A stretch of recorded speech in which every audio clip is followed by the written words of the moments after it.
तो आज मैं बोला था कि आपको कि इसके सेकेंड पार्ट में अपलोड करूंगा, तो सही बात है कि मैं आज इसके सेकेंड पार्ट यानी कि कविता को लेकर उपस्थित हो चुका है कि नहीं। तो आपको लग रहा है कि फर्स्ट पार्ट अच्छा लगा होगा कि उस पर अच्छा परफॉर्मेंस आया है, अच्छे व्यूज आए हैं, तो लग रहा है कि आपको वीडियो अच्छा लगा हो। बट उसमें थोड़ा सा हुआ ये कि लाइन कट गया, तो जिसकी वजह से मैं कुछ ही बना पाया। तो मैं कोशिश करूंगा कि इस मतलब मैं जोड़ दूं, लेकिन इसका पूरा पूरा क्या कंफर्म है कि इसका मैं ये सेकेंड पार्ट में मैं पहले कविता का जितना भी हो सकता है क्लियर करूंगा और तब आपको उसको जोड़ूंगा, ठीक है। इसलिए आप टेंशन नहीं लेना है, इसमें भी मैं उसको ऐड कर दूंगा। और आपके लिए मैं हिंदी का जो सेकेंड हिंदी है 2 4 5 क्वेश्चन उसके लिए अलग से एक वीडियो बना दूंगा, जिसमें से कंफर्म 2 क्वेश्चन रहेगा, ठीक है। तो आइए शुरू करते हैं। शुरू देखिए, यहाँ पे जो बात बता रहे हैं हम आपको, इस सवाल जो होगा कि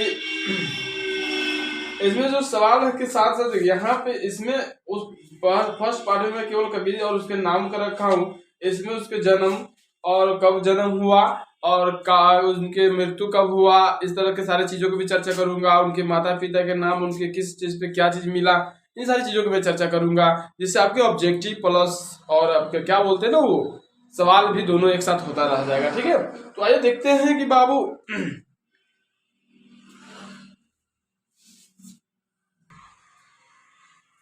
तो उसमें जो है कि यहाँ पे देखिए, मैं पहले ही ले लेता हूँ।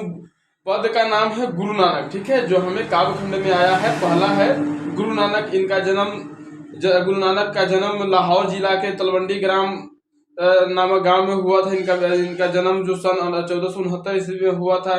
इनके जन्म स्थान को ननकाना साहब के नाम से जाना जाता है, जो अभी पाकिस्तान में है। इनके पिता का नाम कलूचंद खत्री था, कल्लूचंद खत्री, और माता का नाम तृप्ता था। और इन्होंने, इनके पापा इन्हें व्यवसाय में लगाना चाहते थे, बट इन्होंने इनका इस सब में मन नहीं लगता था। धर्म कर्म में इनका ज्यादातर इनको मन लगता था। ये इनके मरते समय इनकी मृत्यु हो गई 1539 ईस्वी में, और ये सिख धर्म का प्रवर्तक थे, ठीक है। गुरु नानक साहब सिख धर्म का ही, उन्होंने ही सिख धर्म को लाया इस धरती पे, और मरते समय इन्होंने वाह गुरु कह के अपने प्राण को त्याग दिया, ठीक है।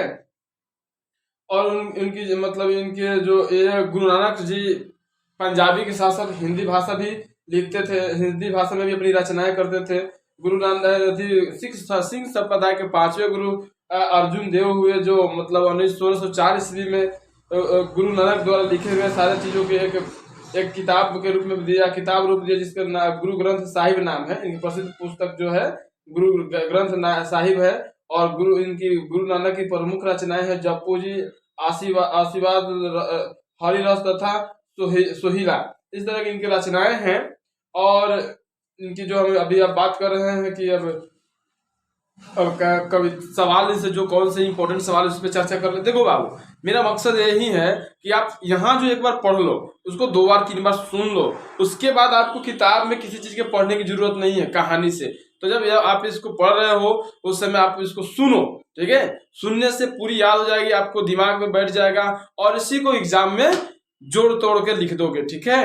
ये बहुत ही आपके लिए फायदेमंद होगा ये वीडियो, आप देखते रहो इसमें। और मैं यही कहूंगा कि आप अगर चैनल पे नए हैं तो सब्सक्राइब कर लीजिए, और आप इसका रेगुलर हैं तो वीडियो को शेयर करिए और वीडियो को लाइक करिए, ठीक है। लाइक करने में बहुत कंजूसी दिखाते हैं, वीडियो तो देख लेते हो लेकिन लाइक नहीं करते हो बाबू, ठीक है। देखो यहाँ पे पहला क्वेश्चन लेते हैं, कवि किसके बिना जगत में जन्म लेना व्यर्थ मानता है? कवि किसके बिना जन्म लेना इस जगत में व्यर्थ मानता है? तो कवि गुरु नानक के अनुसार राम नाम के जप के बिना इस जगत में जन्म लेना व्यर्थ है। अर्थात मानव शरीर धारण करने पर जो राम नाम का स्मरण नहीं करते उनका इस धरती पे जन्म लेना व्यर्थ हो जाता है। वो सांसारिक विषय के वासनाओं में और बाहरी दिखावों में फंसकर अपनी इस योनि का जन्म को व्यर्थ सिद्ध कर देते हैं। अर्थात कहने का मतलब हुआ कि राम नाम के बिना इस धरती पे जन्म लेना व्यर्थ है, ठीक है। दूसरा सवाल देखते हैं बाबू, वाणी कब विष के समान हो जाता है? ये वाणी कब विष के समान हो जाता है? तो कवि गुरु नानक के अनुसार लिखिएगा, कवि गुरु नानक के अनुसार वाणी तब विष के समान हो जाता है जब व्यक्ति राम नाम के चर्चाओं को छोड़कर सांसारिक चर्चा करता है।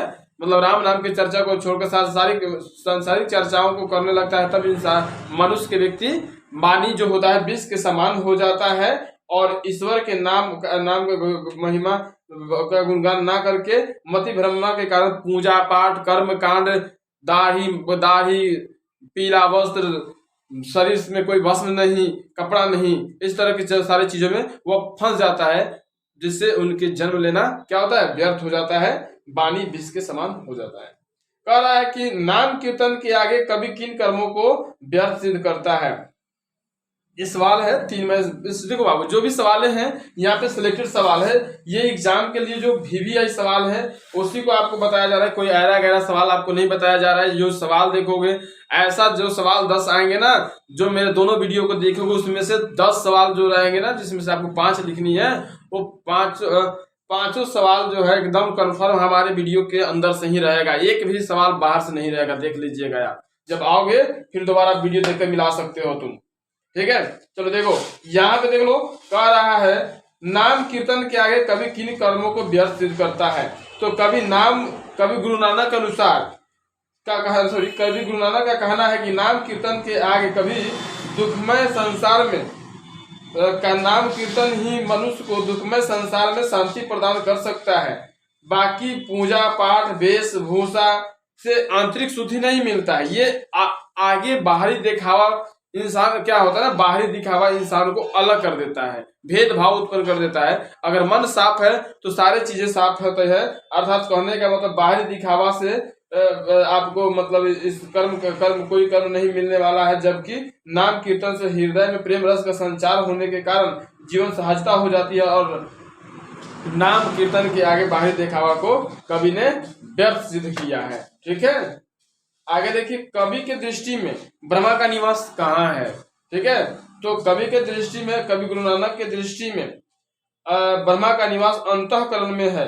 कवि का मानना है कि जब व्यक्ति सच्चे दिल से परम पिता परमेश्वर का आराधना करता है, तब उसका मन में प्रेम रस का संचार होने लगता है, जिससे उसके चित्त शांत हो जाता है और वह ईश्वर के निवास के अधीन हो जाता है। ठीक है, कहने का मतलब हुआ है, इन्होंने कहा कि अगर आप मंदिर, मस्जिद, गुरुद्वारा किसी में जाते हैं तो सच्चे भगवान का दर्शन नहीं होता है। अगर आप सच्चे मन से शांत होकर भगवान के अपने अंतःकरण में खोजते हैं तो भगवान आपको सदा उपस्थित मिलेंगे। ठीक है, यही चीजें उन्होंने बताने की कोशिश की। चलिए नेक्स्ट चैप्टर देखते हैं बाबू।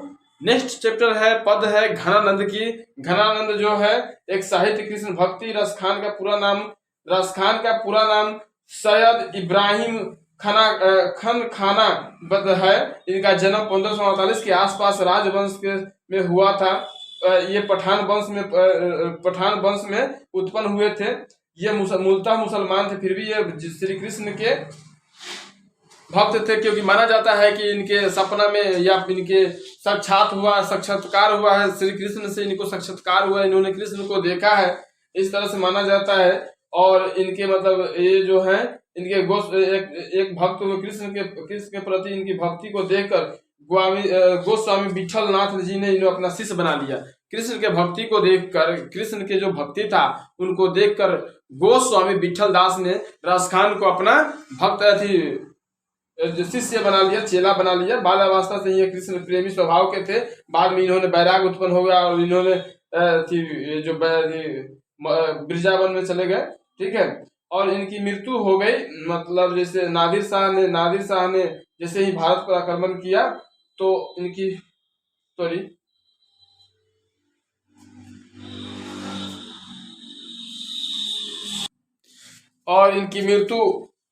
मृत्यु रसखान की मृत्यु 1628 ईस्वी के आसपास में हो गई। इनके रचना है सुजान रसखान, प्रेम वाटिका। सुजान रसखान में कृष्ण के प्रेम के चर्चा इन्होंने किया है। आगे देखिए, नेक्स्ट सवाल इनके देख लेते हैं, जो इनके जो VVI सवाल है जो एग्जाम में आ सकते हैं, वो संभावित प्रश्न जो मैं बताने वाला हूँ आज। कवि ने माली मलिन किन्हें और क्यों कहा है। तो कवि ने प्रस्तुत कविता में रसखान जी ने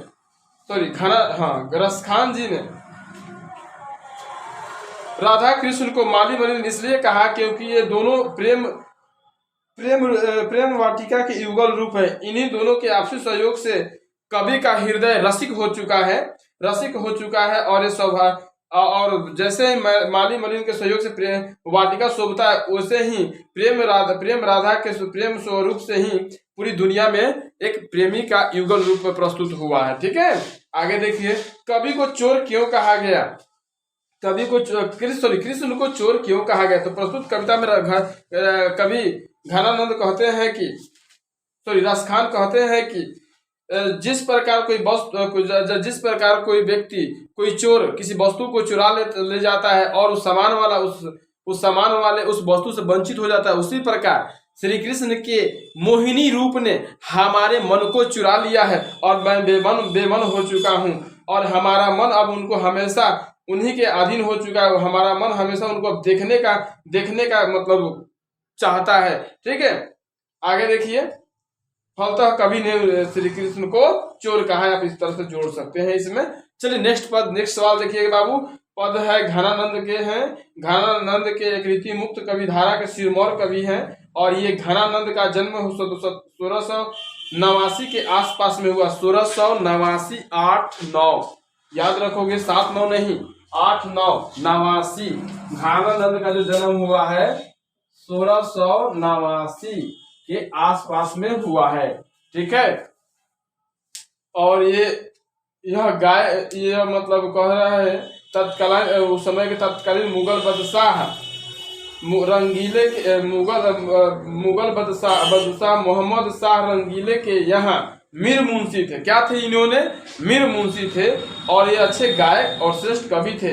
इनको एक सुजान नामक नर्तकी से इनको प्रेम हो चुका था, जिसे बहुत ही प्रेम करते थे। बाद में यही प्रेम वैराग में बदल गया और ये दुनिया से नफरत करने लगते और बाद में ये ब्रजभूमि जाकर कृष्ण वैष्णव धर्म के संप्रदाय में जुड़ जाते हैं और कृष्ण की भक्ति करने लगते हैं। ठीक है, बाद में इनको 1739 ईस्वी में नादिर शाह ने जब दिल्ली पर आक्रमण किया तब इनके सिपाहियों ने मथुरा और वृंदावन पर इनके धावा बोला और घनानंद को बादशाह का मुंशी जानकर इनको मार डाला, क्योंकि ये जानता था कि बादशाह का मुंशी रहा है तो सारी संपत्ति की जानकारी इसको होगा, इसलिए इनसे 3 शब्द घनानंद नादिर शाह के सैनिकों ने कहता है कि ये जार जार जार, तो इन्होंने कहता है रज रज रज, यानी कि मतलब धूल धूल धूल। ठीक है, इस तरह से 3 शब्द के साथ ही इन्होंने मतलब घनानंद ने जिसे कहते हैं उनको काट देता है, तो मार देता है। ठीक है,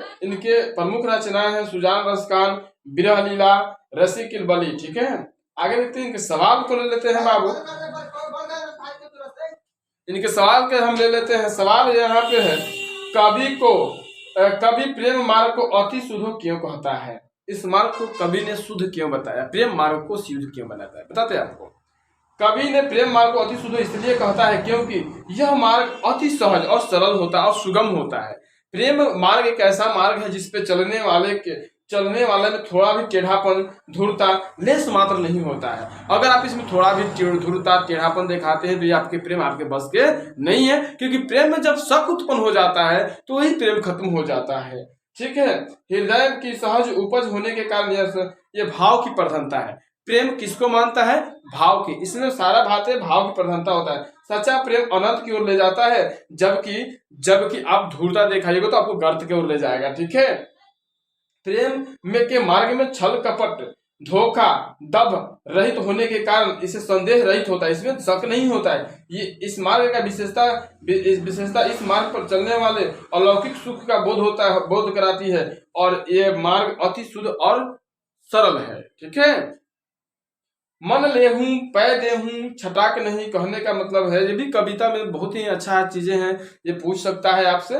मन लेहूं पै देहूं छटाक नहीं पूछा हुआ सवाल है। तो प्रस्तुत कविता में मन लेहूं पै देहूं से कवि का अभिप्राय यह है कि जब प्रेमी सच्चे दिल से अपना तन मन अपने प्रेमिका को पाने के लिए अर्पित कर देता है, किंतु प्रेमिका उस प्रेम के प्रति कोई प्रतिक्रिया नहीं देती है, तब वह अपनी मुस्कुराहट से प्रेमी के दिल को जलाता है, तब बहुत ही तकलीफ होती है और इतना भी वो निठुर होती है कि अपनी मतलब पीड़ा के जरा भी ध्यान नहीं देती और वह अपने सहज प्रेमी के भक्ति के अभिव्यक्ति को, जबकि ज्ञान संदर्भ में प्रभाव से जिस कारण से ज्ञान प्रेम रस की मधुराई को रस लेता है, किंतु अज्ञानतावश प्रेम की पीड़ा आहत नहीं होती है। ठीक है, ऐसे लिख दीजिएगा, मैंने जो शुरू में बताया उतना ही जोड़ के लिख दीजिएगा। ठीक है, आगे बहुत सारी चीजें हैं। परहित के लिए देह धारण कौन करता है, तो परहित के लिए बादल देह धारण करता है, आप इसको जोड़ के लिख सकते हो। ठीक है,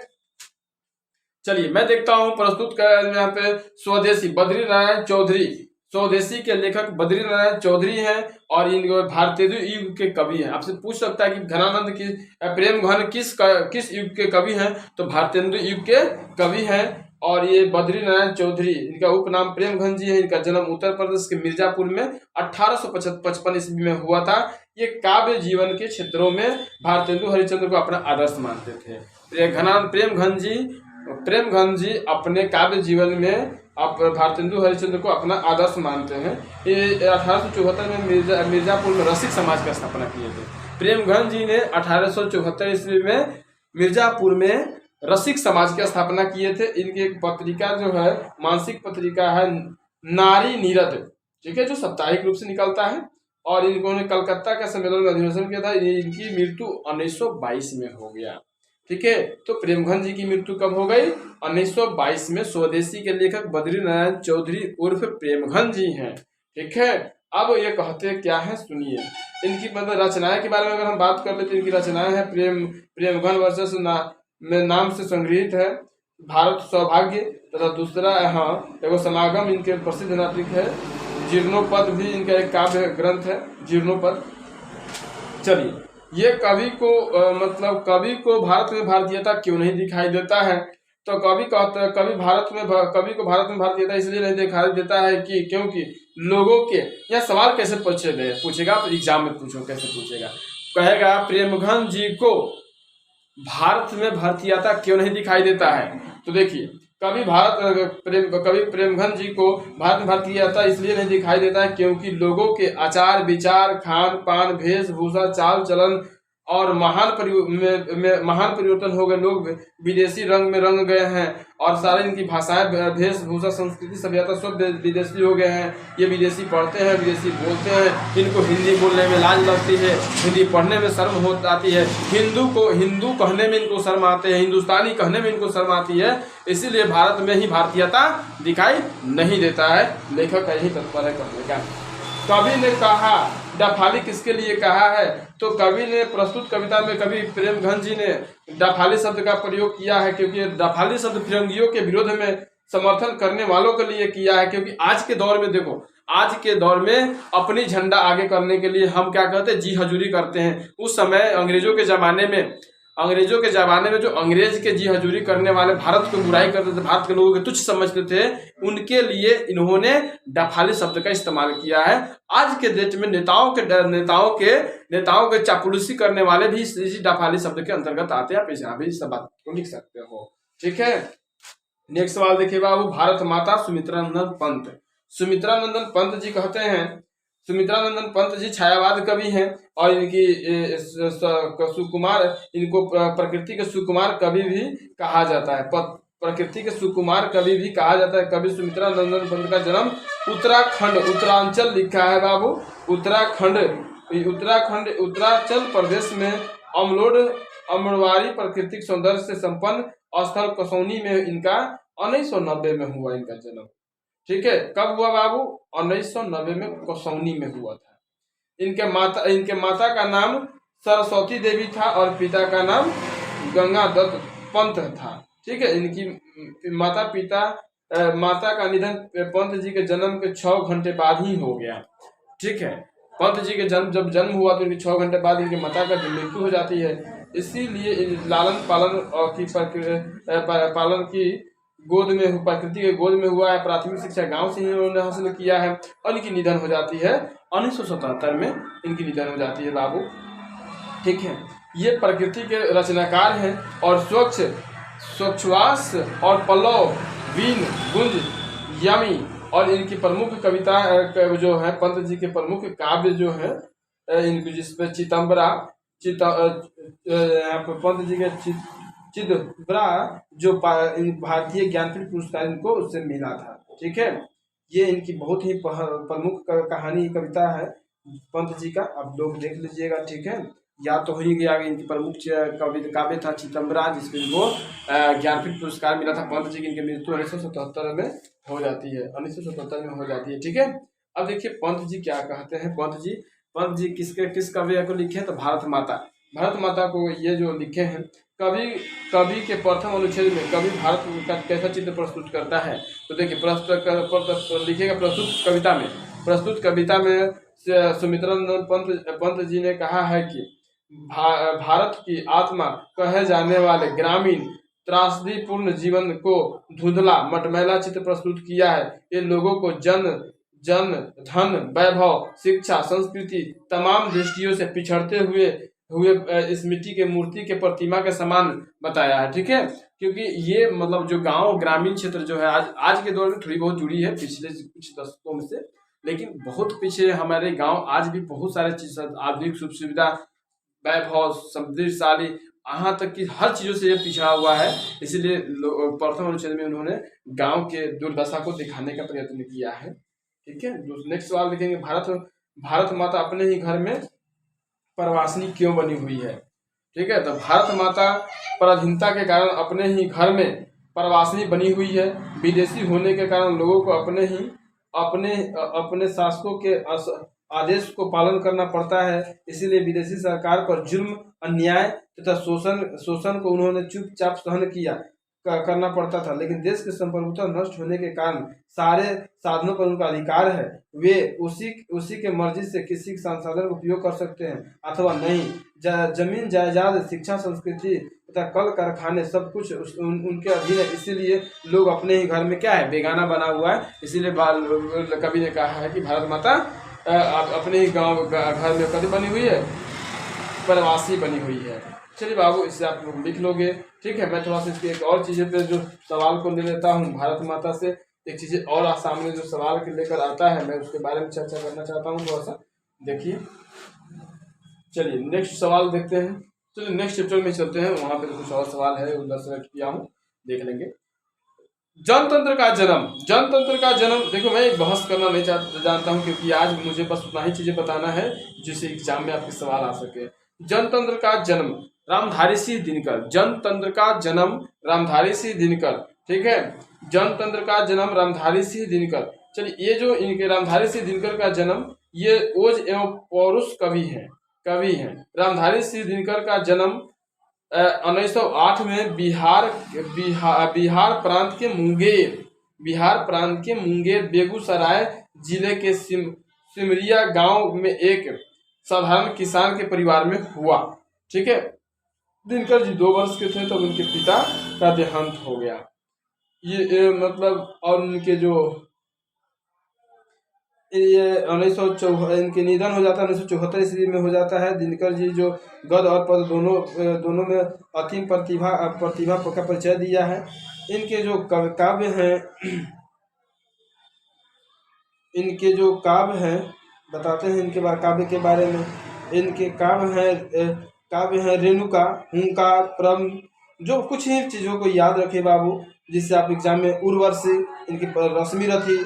ठीक है, धूप और धुआं, उर्वशी से पे इनको ज्ञानपीठ पुरस्कार इनको भी मिला था। उर्वशी थी कविता का मतलब कवि का सबसे बहुत ही बड़ा चीज़ है इनके लिए, और उर्वशी पे इनको ज्ञानपीठ पुरस्कार मिला था और इनकी प्रसिद्धि ज़्यादा बढ़ी थी उर्वशी पे।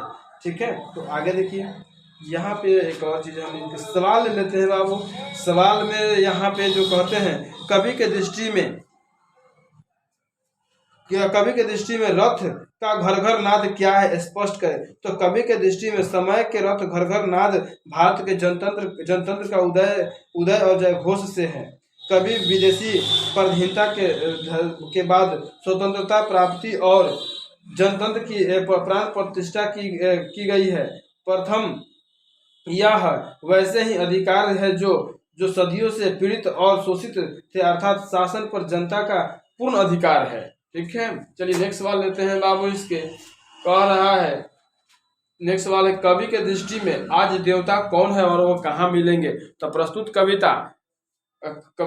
कविता जनतंत्र में दिनकर जी ने यह बताने की कोशिश किया है कि आज के देवता सड़क पर, खेत में, खलिहानों में, कारखानों में, करने वाले मेहनत कश जिसके प्रयास से देश की आर्थिक विकास होता है। नेता, अधिकारी तथा पदाधिकारी इन्हीं की मेहनत पर निर्भर करते हैं। कवि का मानना है कि कोई भी तब भी समृद्ध हो सकता है जब उसके पास विशाल जनशक्ति हो, अर्थात मजदूर एवं किसान ही देश के रीढ़ है, इसलिए कवि इन्हें देवता कहता है। ठीक है, चलिए नेक्स्ट सवाल देखते हैं बाबू। देखो, मैं उतना ही सवाल की चर्चा करूंगा जो एग्जाम में आने वाले, हमें समुद्र ढूंढने की जरूरत आज नहीं है। हिरोशिमा में सच्चिदानंद हीरानंद वत्सज्ञ, हिरोशिमा का लेखक सच्चिदानंद हीरानंद वत्सज्ञ थे और ये इनकी जन्म उत्तर प्रदेश के कुशीनगर में हुआ था 1911 में।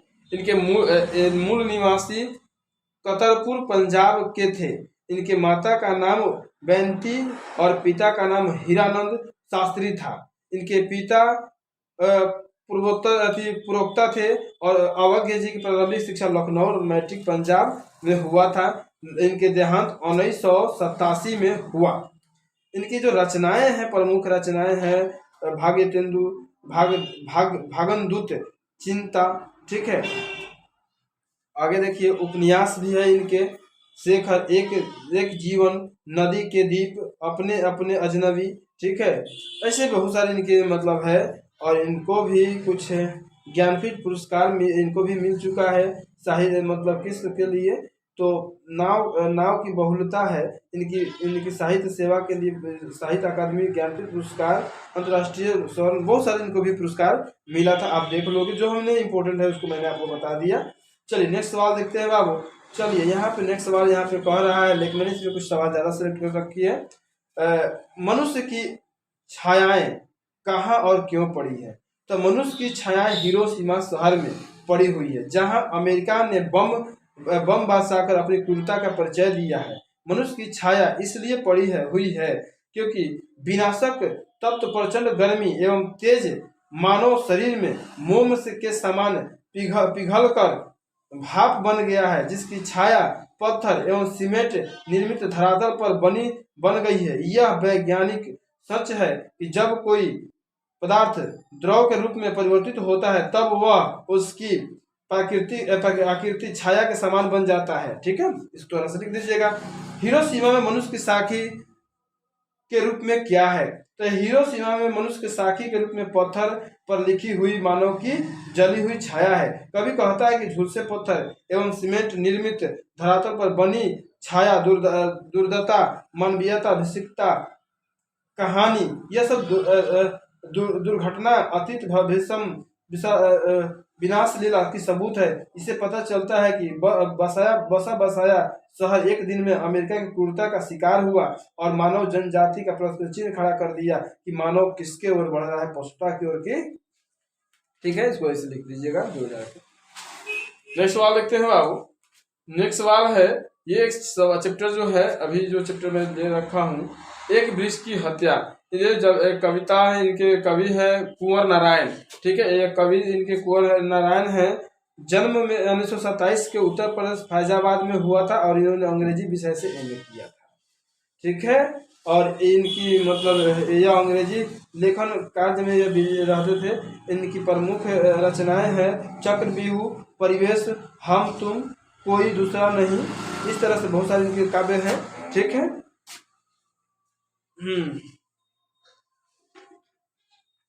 चलिए बाबू, ठीक है, आगे देखिए। इसमें जो सवाल मैं सिलेक्ट किया, कवि को वृक्ष बूढ़ा चौकीदार क्यों लगता है? तो कवि को वृक्ष बूढ़ा चौकीदार इसलिए लगता है क्योंकि वह हर क्षण सीना ताने दरवाजे पर तैनात रहता था। जिस प्रकार चौकीदार घर की सुरक्षा में दरवाजे पर खड़ा रहता है, उसी प्रकार वह वृक्ष कवि के दरवाजे पर सदा ललकारता रहता है, जो इस बार लौटने पर नहीं था। चलिए, वृक्ष और कवि में क्या संवाद होता है? तो वृक्ष और कवि में क्या संवाद होता है? तो वृक्ष और कवि में यही संवाद होता है कि वृक्ष एक चौकीदार की भांति दूर से ही पूछता, तुम कौन? तो कवि दूर से ही कहता कि मैं तुम्हारा दोस्त। तुम, इस तरह से मानव पेड़ की रक्षा करता है और पेड़ मानव के लिए प्राण आयु ऑक्सीजन छोड़कर उसकी रक्षा करता है। इसलिए जब मानव है तो पेड़ का होना जरूरी है, और जब पेड़ है तो मानव का होना जरूरी है। जिस दिन पेड़ समाप्त हो जाएगा उस दिन मानव का विनाश लीला शुरू हो जाएगा। अर्थात पेड़ और वृक्ष के कवि के बीच में यही संवाद होता है। ठीक है।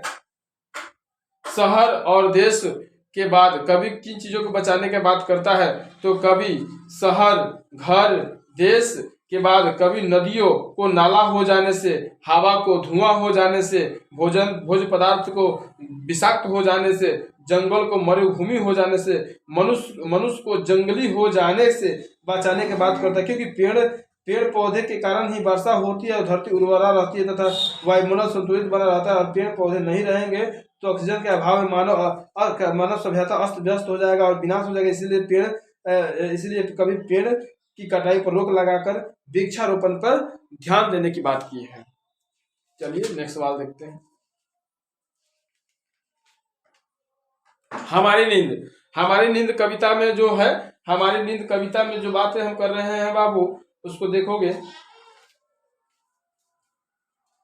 हमारे नींद कविता में हमारी कविता जो यहाँ पे वीरेंद्र डागवाल जी हैं, और इनके कवि जो वीरेंद्र डागवाल हैं, और इन्होंने एक समकालीन में वीरेंद्र डागवाल का जन्म उत्तरांचल प्रदेश के टिहरी गढ़वाल जिला में हुआ था, और ये कीर्ति नगर में 1947 में हुआ था। और इनकी शिक्षा और आधुनिक कवि के मतलब समर्थों के कृत्य के प्रतीक थे।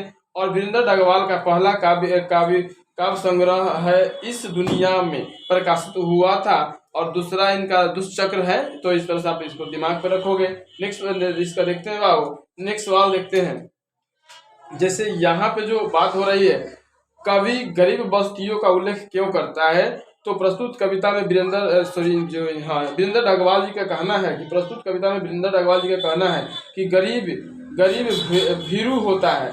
यह भीरुता के कारण उनके मन में मान लिया है कि अमीरी गरीबी ईश्वर की हाथ में होता है, जबकि ऐसा नहीं है। जिसे मतलब इनको मानना है कि ईश्वर जिसे अमीर बनाया वह उसके सौभाग्य का फल है। उसी प्रकार गरीब होना भी एक निश्चित ही है।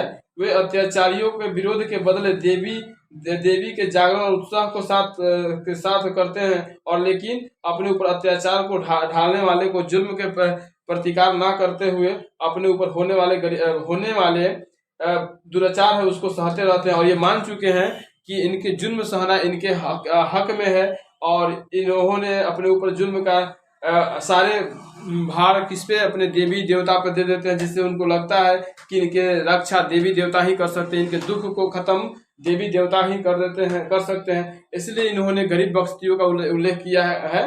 ठीक है। देखिए मेन बात समझना ये होता है कि किसी भी चीज़ों के लिए, आप किसी और चीज़ों के लिए, मान लीजिए जब हम किसी चीज़ को मेहनत से हासिल कर सकते हैं तो उसके लिए किसी और को दोषी मानना कहीं तक सार्थक नहीं होता है। इसलिए आप इस बात को जोड़कर उसमें लिख सकते हैं बाबू। नेक्स्ट सवाल देखते हैं। अक्षर ज्ञान जो अनामिका जी लिखी है, ये अक्षर ज्ञान है। अक्षर ज्ञान बहुत ही इंपॉर्टेंट कविता है आपके लिए। देखिए अक्षर ज्ञान में इनके बारे में पहले चर्चा कर लेते हैं, और अनामिका जी के बारे में मैं चर्चा कर लेता हूँ। कवियत्री अनामिका का जन्म 1961 ईस्वी में बिहार के मुजफ्फरपुर नगर में हुआ है। मुजफ्फरपुर में हुआ है। इनके पिता की यशमानंद किशोर बिहार के विश्वविद्यालय मुजफ्फरपुर में हिंदी विभाग के अध्यक्ष थे। ठीक है। और उसके बाद इनकी रचनाएं के बारे में अगर हम बात कर ले तो इनके जो रचनाएं है, ये गलत पते की चिट्ठी, दूसरा है बीजाक्षर, और इस तरह से इनके बहुत सारे हैं वो। ठीक है, आगे देखते हैं। चलिए यहाँ पे कवि के मैंने सवाल सेलेक्ट करके रखा है, कविता में क का विवरण स्पष्ट कीजिए। तो प्रस्तुत कविता में कवयित्री बताना में क का विवरण स्पष्ट करते हुए कहा है कि यह व्यंजन वर्णों के प्रथम अक्षर है और इसका उच्चारण कंठ से होता है। क का उच्चारण कंठ से होने के कारण यह बच्चों को कठिनाई का अनुभव होता है, क्योंकि यह जीवन का प्रथम प्रयास होता है। और जब प्रथम प्रयास में जब इंसान फेल होता है तो वास्तव में ही उसको कठिनाई का अनुभव होता है। इसलिए इस पे क का उल्लेख कवयित्री ने किया है। चलिए दूसरा सवाल लेते हैं। कह रहा है बेटे को आंसू कब आ जाती है? तो बेटे को आंसू तब आते हैं जब माँ बेटे अर्थात अंगों का सही उच्चारण नहीं कर पाता है। अर्थात अगर हम बात करें कि जब व्यक्ति जीवन के तमाम कठिनाइयों से गुजरता है, उससे वह ज्यादातर आसक्त हो जाता है, तब उसके लक्ष्य और लाख कोशिश करने के बाद जब उसके लक्ष्य की प्राप्ति नहीं हो पाता है, तब उसके अपने ही काबिलियत पे संदेह उत्पन्न हो जाता है, जिसके कारण उसके मन दुखी हो जाता है और आंख से आंसू निकल जाता है। अर्थात अथवा ऐसे कहे कि निराश की स्थिति में उसके आंख से आंसू निकल जाता है। इन बातों को आप चर्चा कर सकते हैं इसमें, ठीक है। चलिए लौट कर आऊंगा कविता का लेखक है जीवनानंद दास। यह बंगाल के प्रसिद्ध कवि हैं जीवनानंद दास। इनके जन्म 1899 में हुआ था। ये रविन्द्रनाथ टैगोर के बाद बांग्ला साहित्य के विकास में जिन लोगों का योगदान है उनमें से यह प्रमुख हैं। और इनकी मृत्यु किसी आकस्मिक मरमरता के कारण इनके 1945 में इनकी मृत्यु हो जाती है। इन्होंने 6 काव्य संग्रह इनके प्रकाशित हुआ था, जिसमें से झरा पलक, धूसर, पांडुलिपि है। इस तरह से इनकी कहानी है और ये उपन्यास भी प्रकाशित किए थे। लेकिन फिलहाल हम यह देखते हैं इनके सवाल में सिलेक्ट करके रखा हूँ। सवाल है कवि अगले जन्म में क्या क्या बनने की संभावना व्यक्त किया है? तो प्रस्तुत कविता में कवि जीवनानंद दास ने अगले जन्म में मनुष्य, अविविल, कावा तथा हंस बनने की भावना की। क्या क्या बनने की बात किया बाबू? मनुष्य, अविविल, कावा, हंस बनने की संभावना व्यक्त किया है। कवि ऐसे इच्छा इसलिए करता है क्योंकि मनुष्य बनने पर वह धान की लहलहाती फसल की सौंदर्यता का वर्णन कर बंगाल की संपन्नता पर प्रकट करेगा। अविविल बनने के बाद वह मधुर आवाज से वातावरण को मधुमय बना देगा। कौवा बनने पर पेड़ पौधे की डालियों पर झूलते हुए काव काव करते हुए अपने आवाज से लोगों को जगाकर कर्म पथ पर चलने का संदेश देगा। और हंस बनने के बाद वो न्याय और अन्याय के बीच विभेद कर देगा। ठीक है, ऐसी इनकी सोच थी। आगे देखिए, नेक्स्ट लास्ट सवाल है बाबू, मेरे बिना प्रभु तुम, यानी मेरे बिना तुम प्रभु। ये रेनर मारिया रिकले जी हैं जिन्होंने ये कविता लिखी है और इनमें ये कहते हैं कि मेरे बिना प्रभु तुम। इनकी जन्म के बारे में अगर हम चर्चा कर ले तो रेने मारिया रिकले का जन्म 1875 में ऑस्ट्रिया के प्रांग में हुआ था। ये कविता काफी इंपॉर्टेंट है क्योंकि इन्होंने विदेशी हैं और विदेशी होकर भी भगवान के बारे में अच्छी ढंग से लिखी है, जो हमारे हिंदुस्तान में जैसे लिखी जाती है, इसलिए बहुत ज्यादा इंपॉर्टेंट है। यहाँ पे कवि एग्जामिनर को ध्यान जा सकती है। तो साहित्य के प्रति गहरी रुचि थी इनकी, निधन 1926 में हो जाती है। ठीक है, तो आइए इनके जो सवाल मैं सेलेक्ट किया हूँ उसको देख लेते हैं। कहते हैं कि कवि को जलपात्र और मदिरा क्यों कहता है? कवि अपने को जलपात्र और मदिरा क्यों कहता है? तो प्रस्तुत कविता में रेनर मारिया रिकले जी ने भगवान एवं भक्त के अभिन्न है। और रेनर मारिया रिकले ने एक भक्त कवि हैं और भक्त है तभी भगवान, और भगवान है और भक्त हैं तो भगवान है, और भगवान है तो भक्त है तभी। तो कवि की प्रथम 3 पंक्तियों में कहते हैं कि जब उनका अस्तित्व न रहेगा तब भगवान क्या करेंगे। भक्त भगवान का जलपात्र है और जब वो टूटकर बिखर जाएगा तो क्या होगा। जब भगवान की मदिरा सूख जाएगी तो वह स्वादहीन हो जाएगी। और क्या होगा जब भगवान का अस्तित्व ही गायब हो जाएगा इस धरती से। अर्थात कहने का मतलब भगवान को जिंदा रखने के लिए भक्त को होना जरूरी है और भक्त को जिंदा रखने के लिए भगवान का होना जरूरी है। इसलिए क्योंकि ये दोनों एक दूसरे के पूरक हैं। ये जैसे हमारे कवि ने कहा है और हमारे एक और कवि हुए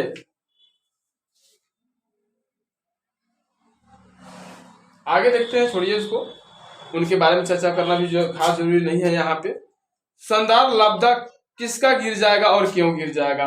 तो कहते हैं मेरे बिना प्रभु तुम शीर्षक कविता में जब जर्मन कवि रेनर मारिया रिकले कहते हैं कि भक्त के बिना भगवान ही गायब हो जाएगा और भगवान का शानदार लब्धा गिर जाएगा।